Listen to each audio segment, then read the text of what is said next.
Us the Coach of the Year award. This is not so cut and dry. There's been a lot of conversation about it. I have a very strong opinion on who I believe it should be. And I believe it should be Kyle Shanahan. But I would never be upset if some of the other names of consideration got into. But I'm interested in your take. There are 8 guys that could win this award, and I would have no problem with it. Yeah. Mike Tomlin probably should be up for Coach of the Year. And people are like, oh, what are you talking about? They didn't make the playoffs.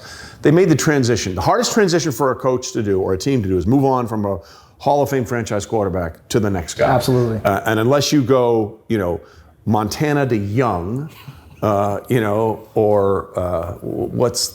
Favre to Rodgers, that's really difficult. Yeah. Mike Tomlin probably had his best coaching job of his entire career.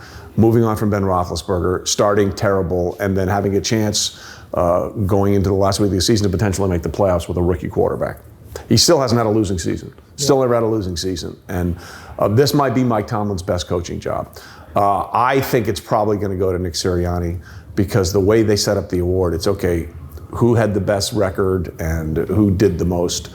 Although that's really not coaching, right? Because, and I want to be clear, Philly fans, put down your cheesesteaks, okay? I'm not saying he didn't do a great job, but when you add A.J. Brown, it makes the job that Nick has to do easier. Right. I think what Mike Tomlin did was much more difficult. Value. I think you could make the argument that Andy Reid deserves. Trey, I was just about to say that. Yeah. We don't talk about some of the premier coaching names. Bill Belichick obviously could be in the running every year as well. Pete Carroll should be up for the award. Pete Carroll should be up. I think Andy Reid is a victim of his own success. They go, he's always good. And the award, and tell me if you agree with this, has become about a coach who takes a bad team and they overachieve, and that's the guy who's Coach of the Year. Well, it should be, but I mean, like Nick Sirianni's team wasn't a bad team last year. They made the playoffs. They were a playoff team.